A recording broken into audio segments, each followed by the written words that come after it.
পণ্ডিত, ছাত্রছাত্রীরা পড়াশোনা কেমন করছে? মানে বই পড়ে না?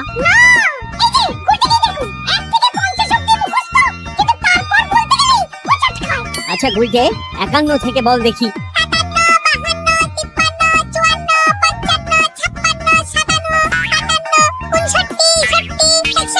57, 59, 60, সেগুলো আবার কি?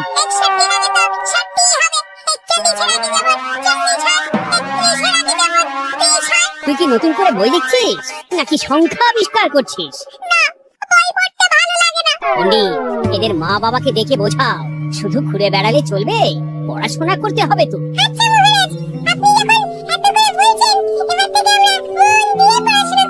হ্যাঁ।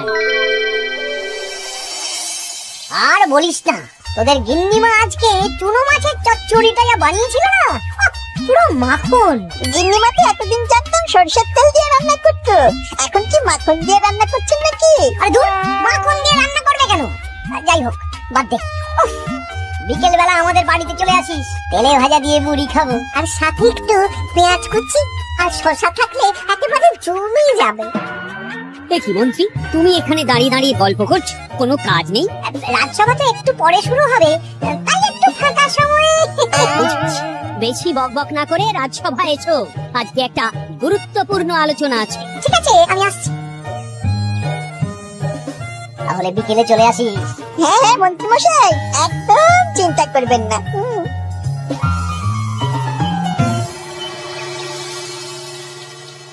রাজ্যটা তো রসাতলে চলে যাচ্ছে, বাচ্চারা পড়াশোনা করছে না, বড়রা গল্প গুজব করে আড্ডা দিয়ে কাটাচ্ছে। কি করা যায় কিছুই তো বোঝা যাচ্ছে না। কে গল্প গুজব করে আড্ডা দিচ্ছে মহারাজ? কে আবার? আমাদের মন্ত্রী। আমি নিজের চোখে একটু আগেই দেখলাম, বটা ঘটার সাথে সকাল সকাল গল্প জুড়েছে। তাহলে এটা বোঝা যাচ্ছে যে মন্ত্রী মশাইয়ের তেমন কাজ নেই, আর কাজ যখন নেই তখন মন্ত্রী মশাইকে রাজসভায় রাখারও দরকার নেই। হ্যাঁ মহারাজ, গোপাল এটা ঠিক কথা বলেছে। মন্ত্রী মশাই তো কাজের মধ্যে দুটো জিনিসই করেন, অকাজ আর কুকাজ। একদম বাজে কথা বলবে না। গোপালের কথা শুনে এখন আমার নিন্দা শুরু করেছো, তাই না? এই থামো থামো থামো থামো, আমাদের রাজ্যের উন্নতির জন্য একটা সমাধান করা দরকার। এই সময় নষ্ট করা বন্ধ করতে হবে। তাহলে মহারাজ, সবাইকে ফাঁকা সময়ে বই পড়তে হবে, পড়াশোনার মধ্যে থাকতে হবে, কারণ জানার কোনো শেষ নেই। তাহলে কি করা যায় বলো তো গোপাল? আমাদের রাজবাড়ির যে গ্রন্থাগার আছে সেটা তো বহু বছর ধরেই বন্ধ, ওটা খোলার ব্যবস্থা করুন মহারাজ। হ্যাঁ মন্ত্রী, তুমি নিজ দায়িত্বে গ্রন্থাগার খোলার ব্যবস্থা করো। অনেকদিন ধরে ধুলো ময়লা জমে আছে, সব পরিষ্কার করবে, আর পরিষ্কার হয়ে গেলে তোমরা সবাই গ্রন্থাগার থেকে বই নিয়ে পড়বে। বেশ। ভালো ভাষার ফেসেছেন। হ্যাঁ, জীবনটা তো শুয়ে বসে গুলতানি দিয়ে কাটিয়ে দিচ্ছেন, না হয় একটু কাজ করবেন নাকি? আর হবে না গল্প গুজব, হবে না ঠাট্টা হাসি। গ্রন্থাগার সাফ করতে গিয়ে মন্ত্রীর হবে হাঁচি কাশি। কথাটা বেশ ভালো বলেছে বিজ্ঞানী। ওনার দুটো কাজ, অকাজ আর কুকাজ। সে তো তুমি প্রসঙ্গ আনলে তাই। বেচারা আমাকে নিয়ে রসিকতা করছে। এই গোপালের বড্ড বার বেড়েছে, এমন চাল চালবো যে কেঁদে কুল পাবে না।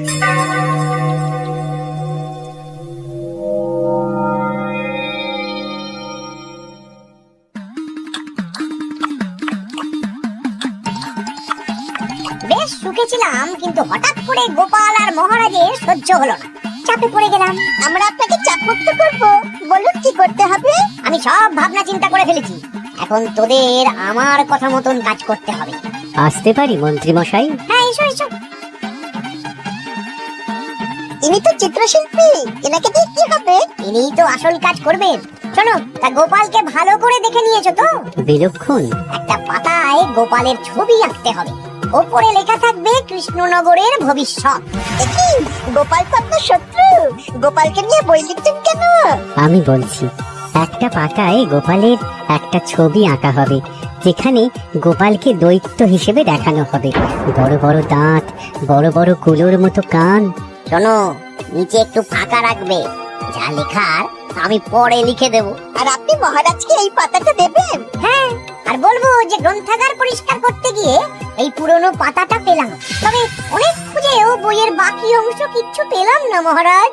মহারাজ ওখানে দৈত্য বেশি গোপালকে দেখে ভাবতেন রাজ্যের বড় বিপদ আসতে পারে, আর গোপালকে কোনো কারণ ছাড়াই তাড়িয়ে দেবেন। একদম তাই, কিন্তু একটা সমস্যা আছে। আবার কি সমস্যা? পুরনো পাতা বোঝাবেন কি করে? ছবি আঁকা হয়ে গেলে পাতাটা দুদিন রোদে ফেলে রাখবো, তারপর পাতার ধারগুলো একটু আঁকা বাঁকা করে কেটে দেব, সাথে আগুনের হালকা তাপ দিলে সাদা পাতা খুব তাড়াতাড়ি পুরনো দেখাবে। এটা ঠিক বলেছেন। আচ্ছা চিত্রশিল্পী, তাড়াতাড়ি ছবি এঁকে ফেলো। আমি কালকে সকালেই দিয়ে দেব। বেশ বেশ। আর বড় ঘটা, তোদের কালকে থেকে একটু আমার সাথে হাতে হাতে কাজ করতে হবে। হ্যাঁ, এসে আমরা আপনার সুখে দুঃখে পাশে থাকবো।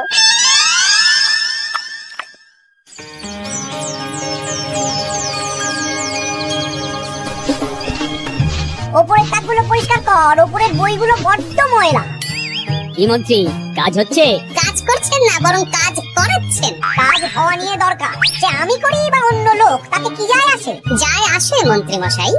আমাদের এই গ্রন্থাগারে এত দামি দামি প্রাচীন দুষ্প্রাপ্য বই আছে, যদি কোনো বই চুরি হয়ে যায় তার দায় কে নেবে? এটা গোপাল ঠিক বলেছে। আমি তো এখানেই আছি, বটা ঘটা সাহস আছে নাকি বই সরানোর? বেশ, তাহলেই ভালো। চলো গোপাল, পাঠশালায় গিয়ে দেখে আসি আজকে কেমন পড়াশুনো চলছে। গোপাল আমাদের ঘুরিয়ে চোর বললো মন্ত্রী মশাই, আর আপনি প্রতিবাদ করলেন না। প্রতিবাদ কি? গোপালকেই দুদিন পরে রাজ্য থেকে বার করে দেব।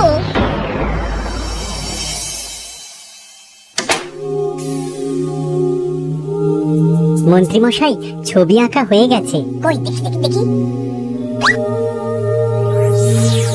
বাস, এই তো যাই। এই ছবি দেখে মহারাজ চমকে যাবে। এবার পাতা পুরনো করার কাজটা করে ফেললেই কেল্লা ফতে।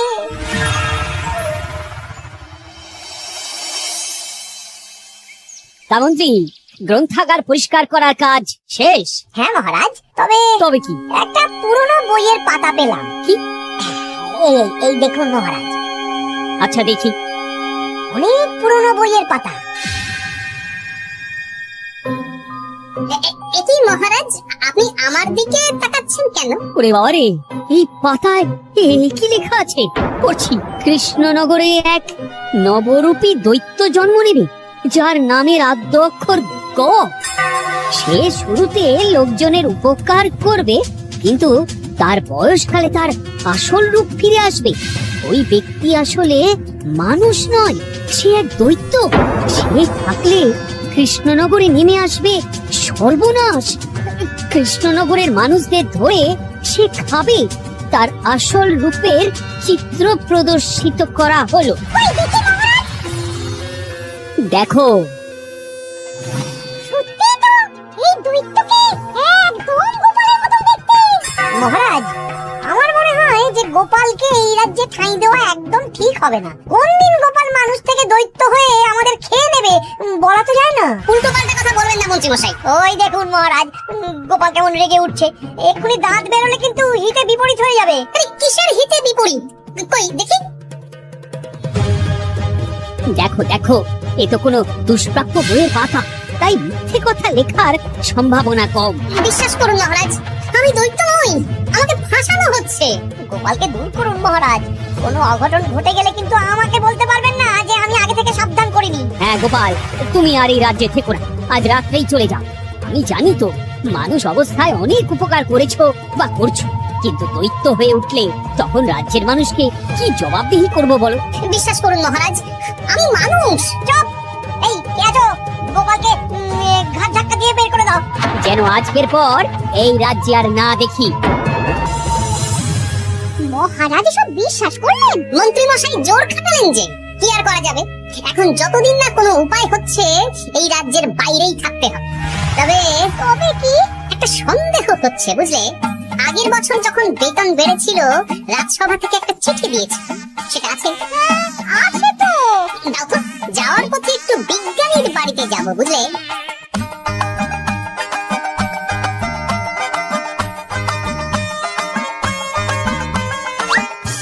এবার চলো। আমিও বুঝতে পারছি গোপাল, এটা গভীর ষড়যন্ত্র। শোনো, তুমি একটা কাজ করো। ওই পাতার লেখাটা দেখে আমার মনে হলো হাতের লেখাটা খুব চেনা চেনা। তুমি একবার এই চিঠিটার সাথে মিলিয়ে দেখো তো। মন্ত্রী মশাইয়ের হাতে লেখা চিঠি। বেশ, আমি তাহলে কায়দা করে পাতাটা নিয়ে এসে পরীক্ষা করব। তো কোথায় থাকবে এখন? কদিন ওই শ্বশুর বাড়ি, আর আমি তোমার সাথে দেখা করার জন্য রোজ রাতে আসবো। বেশ।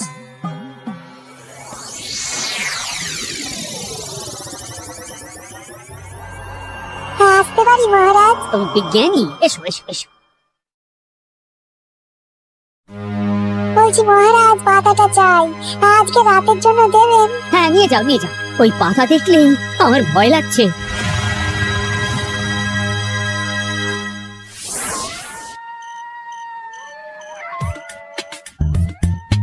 এ তো হাতের লেখা হুবহু এক। এক তো মিলে যাচ্ছে। তার মানে এই হাতের লেখা মন্ত্রী মশাইয়ের, আর এই বই রোদে ফেলে রেখে হলুদ করা হয়েছে। আসতে পারি বিজ্ঞানী? এ কি, এ কে তুমি?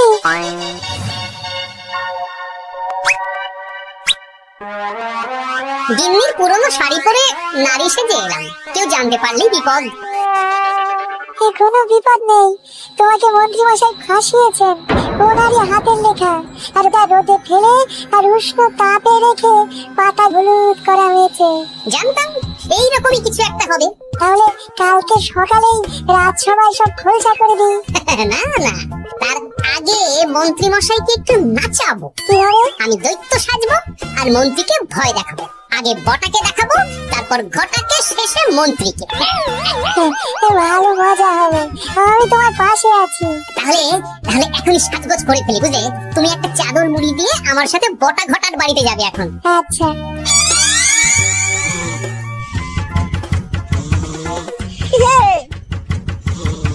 ঘরটা দেখ না।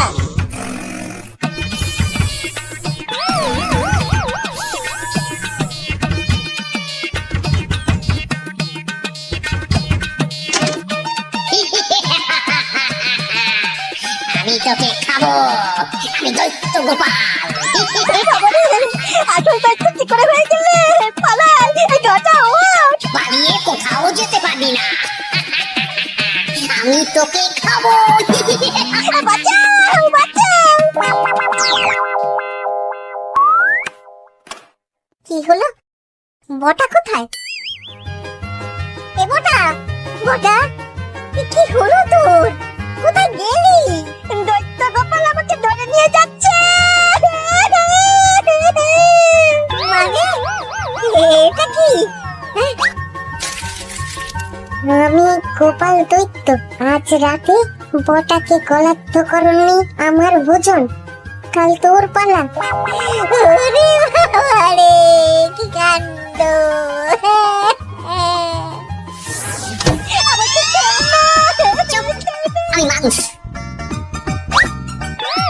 এবার বল, আমাকে ফাঁসানো হচ্ছিল কেন? বল। আমি কিছু জানি না, সব মন্ত্রী মশাইয়ের চক্রান্ত। আমাকে ছেড়ে দাও। এখন না, পরে ছাড়বো। শোনো বিজ্ঞানী, এখন এর মুখ হাত পা ভালো করে বেঁধে ফেলো দেখি। আমি এক্ষুনি বাঁচছি। আর ভোরবেলা একটা কাজ করতে হবে, আমার কয়েকটা নাতি নাতনিকে তোমার বাড়িতে নিয়ে আসবো, আর তারপর আচ্ছা, আমি এখন চললাম। দরজাটা ভালো করে বন্ধ রেখো।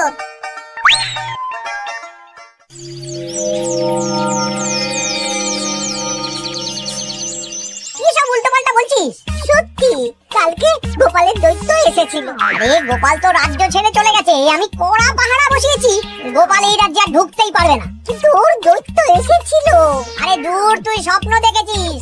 সকাল সকাল মাথা খারাপ করাস না ঘটা, কাজ আছে। সত্যি বলছি।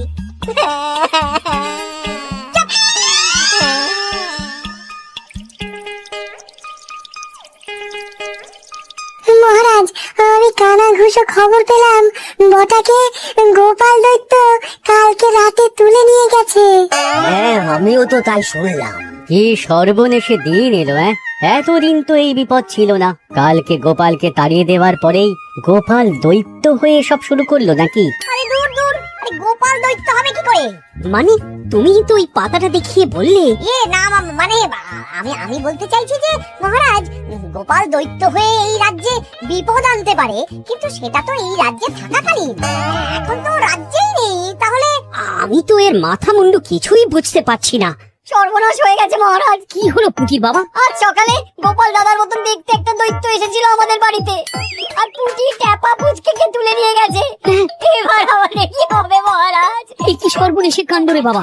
দূর, কি সব বলছো? সত্যি পুটির মা সকাল থেকে কাঁদছে, সকাল থেকে। আজকে ওরা দেখতেন পাঠশালাতেও আসেনি। এই সেরেছে। মহারাজ, গোপালকে তাড়ানোর পর থেকে তো দেখছি বিপদ শুরু হলো। এতদিন তো কোনো বিপদ ছিল না। সেনাপতি, তুমি তোমার প্রহরীদের নিয়ে গোপাল দৈত্যকে খুঁজে বের করার চেষ্টা করো। আচ্ছা মহারাজ। আর এই যে মন্ত্রী, বলুন মহারাজ। আজ থেকে রাজ্যের সব দোকান, বাজার, হাট অনির্দিষ্ট কালের জন্য বন্ধ থাকবে। সবাই বাড়িতে থাকো, ঘেরা পিটিয়ে দাও।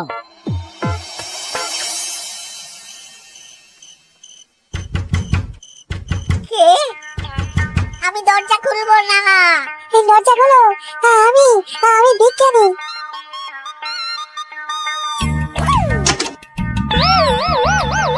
এবার আমি তোকে খাবো।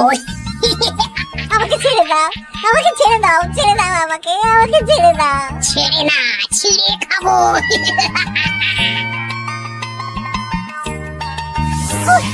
এই তো দাদু চলে এসেছো। এরকম শুয়ে বসে থাকতে ভারী মজা। কি বটা, তোর কিছু হয়নি? না না, কাল একটু ভয় পেয়েছিলাম। না, কিছু হবেও না। এই মন্ত্রীর সব চক্রান্ত ধরা পড়ে গেছে।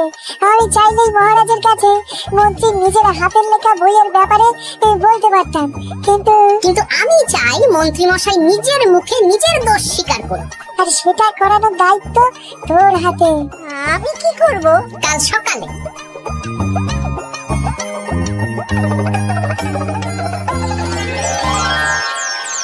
কালকে আবার ঘটাকে তুলে নিয়ে গেছে। ও সেনাপতি, তুমি কি করছো? আমি তো দেখতে পাইনি গোপালকে। মহারাজ, মহারাজ, কি ঘটা? কি অবস্থা তোর? অনেক কষ্টে পালিয়ে এসেছি। গোপাল খেতে গিয়েও খাইনি আমাকে। মানে ও বলছে আপনাকে খেতে চায়। গোপাল কি দৈত্য নাকি যে আমাকে খাবে? ভয়ানক দৈত্য। এই তো আমি পাতাটা এনেছি, দেখো তো একবার। এইরকম? ওরে বাবা, কি ভয়ানক! এই গোপালটা কি শুরু করেছে বলতো? গোপাল দৈত্য হবে কি করে? এই ছবির নিচের লেখাটা তো আমার, তুই জানিস না নাকি? কিছু না। তোমার লেখা মানে? না না, আমার লেখা না, মানে আমি খুঁজে পেয়েছি আর কি। আপনি সত্যি না বললে আমার কাছে কিছু প্রমাণও আছে মন্ত্রী মশাই, যে এই পাতার লেখাটা আপনার। হ্যাঁ, এটা মন্ত্রী মশাইয়ের লেখা, আমি সব জানি। এই তোকে বলতে বলেছি। না, এবার আমি বলবই। আগে আমার প্রাণ, তারপর আপনার মান। মন্ত্রী মশাই এই পাতাটা নিজে লিখেছেন, আর গোপালের ওই ভয়ানক ছবি একজনকে দিয়ে আঁকিয়েছেন। রোদে রেখে ও আগুনে উষ্ণ তাপে পাতাটা হলুদ করেছেন, আর ধারগুলো আঁকা বাঁকা করে কেটেছেন যাতে দেখে পুরনো মনে হয়। সব বাজে কথা। কোনো বাজে কথা না। এই দেখুন মহারাজ, মন্ত্রীর হাতের লেখা একটা চিঠি আর বইয়ের লেখা একদম এক।